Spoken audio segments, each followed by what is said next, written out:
Azov, suka!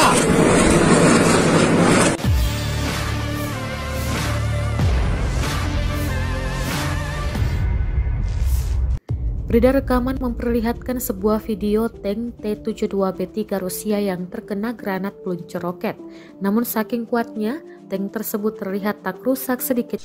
Hold on Tribunas, itu bukan gara-gara tanknya kuat itu tuh, tapi gara-gara army distance yang untuk awalnya dibuat untuk keamanan untuk roket atau yang kita lihat itu adalah end-low untuk tidak meledak secara awal dan mengenai pasukan sendiri. Tapi katanya yang bilangnya di komen tuh katanya iranya tuh mantulin atau enggak ada APS itu. Jadi bisa mantulkan juga tuh, bisa apa tuh mindai roketnya gitu. Kata orang tuh ngancing roketnya ya. Kayak ilmu kanarugan itu yang kata orang-orang Jawa tuh bilangnya tuh. Sebenarnya nih enggak ada bukan gara-gara ira atau gara-gara APS, bukan ini sebenarnya. Ada logis di balik ini semua.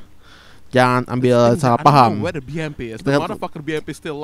Kalau kita lihat dari jarak kita nih orang penembak gitu ya, penembak ke tank itu kurang lebih sekitaran 10 meteran lebih, kurang lebih, tapi di bawah 20 meter ya. Kenapa itu penting banget?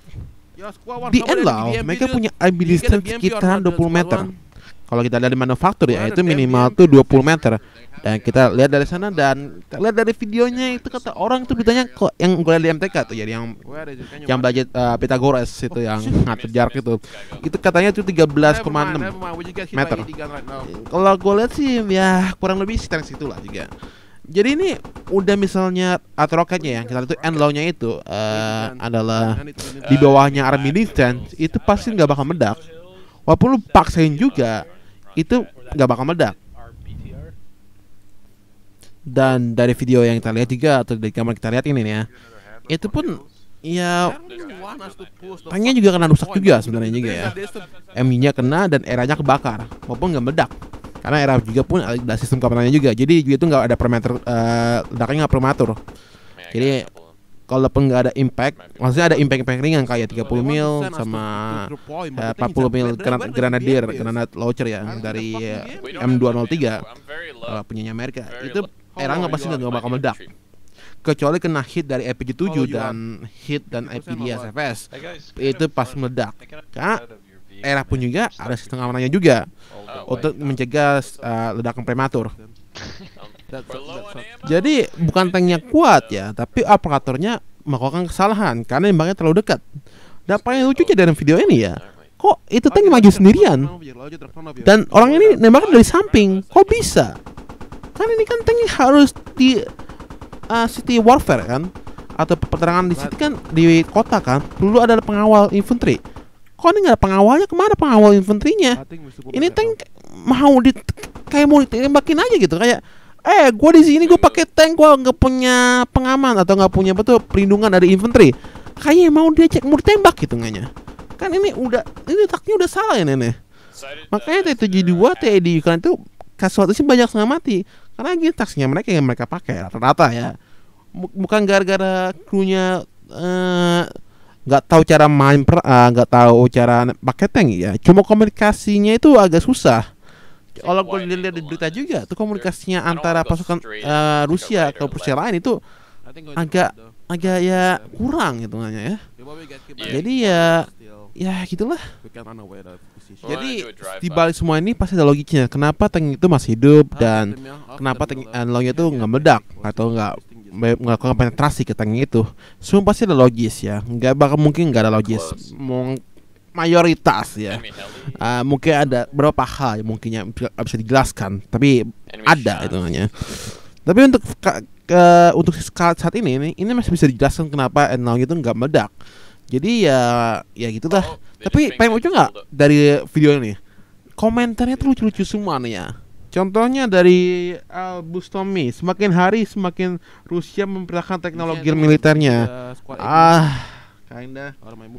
Candida Apriliano Kusnyawan. Iya, karena dilindungi dengan reaktif armor. Sebagian sampingnya ataupun belakang tanknya sangat rawan terhadap serangan tersebut seperti itu. Tank-tank Soviet Rusia sangat bergantung pada reaktif armor. Menariknya reaktif armor kontak 5 bisa mengurangi efektivitas penetrator berbasis energi kinetik. Iya, emang benar. Tapi kembali lagi nih, video ini bukan gara-gara itu. Ini kalau gue lihat mereka masih kontak 1, mau ada kontak 5 itu pun kena penetrasi juga karena Enlau juga ada apa tuh, ada tandem shotnya juga, tandem. Jadi ya bekerja ya, tapi kembali lagi rooftop armor gak ada armornya juga. Jadi ya apa gunanya? Lu masih mati udah dead. Bagi gue memang ada logisnya juga sih. Mungkin mau nambah keamanan buat kru, tapi semuanya. Nih Imperial Hero Hito di channel ini. Tank tua dengan modifikasi terbaru. Iya, it is. Disemakai sensor dan proyektor peledak jika ada rudal yang mendekati tank agar meminimalisasi kerusakan pada tank tersebut. Hampir semua tank-tank di seluruh dunia menggunakan teknologi yang sama. Enggak. Contohnya aja tuh tanknya Indonesia itu kalau masih basic ya, Leopard 2, Leopard 2A4. Mereka nggak pakai era, setahu gua ya. Mungkin mereka udah tambahin era, tapi nggak tahu. Semua enggak. Tank Rusia enggak. Tapi punya tuh yang pakai era itu atau tanknya Soviet Rusia. Karena ya kembali lagi mereka murah, era itu sebenarnya murah. Sekali pakai hitungannya. Dan kembali lagi nih ya, T72B3 yang kita lihat itu enggak ada sensor yang sekali. Mungkin ada laser warning receiver. Laser LSR, laser warning LWS. Laser warning sensor receiver LWR. Iya, ada LWR. Tapi untuk APS ini nggak ada. What the fuck? Walaupun dari semua komentar yang buruk-buruk banget, pasti ada komentar yang pinter lah hitungannya untuk ya apa tuh membongkar miskonsepsi juga ya. Contohnya ini referensi buat 13,6 meter kurang lebih ya. Itu dari Hari. Ini komennya agak panjang tapi ini helpful Pak. Ya tadi pastikan Enlau. Kalau lihat dari rudalnya. Yap, kalau kita lihat dari rudalnya, kalau dari gambarnya iya, itu adalah Enlau. Dan arminisnya itu adalah 20 meter bla bla bla, Mazepatnya itu dari ujung peluncur itu 40 meter ya. Lihat dari video tuh ya kurang lebih ada 10-14 frame. Lalu kalau kita ubah dari video ya 30 fps itu kurang lebih ya 10-14 frame. Ini tergantung kita lihat dari mana. Waktunya kurang dari 1 menit, 1 detik. Ada 50 detik kan 0,5 detik. Jadi kira-kira itu kecepatannya dari jarak antara tank ke peluncur itu adalah 13 meter sampai 18 meter. Di bawahnya army distance-nya Enlau. Ini komen helpful banget untuk para orang-orang awam ya. Karena ini menggunakan logis dan menggunakan referensi video sebagai acuan jarak juga. Nice, Hari. Lu orang pinter di antara orang-orang goblok. Jadi sampai situ dulu mungkin aku pikir-pikir untuk memulai video, untuk bikin video ya. Untuk PT76-nya punya Indonesia, mungkin kita bahas gimana mereka bisa upgrade untuk ya lebih bagus dan ya. Sampai situ dulu, sampai sini juga dan see ya guys. Selamat datang di channel orang-orang goblok.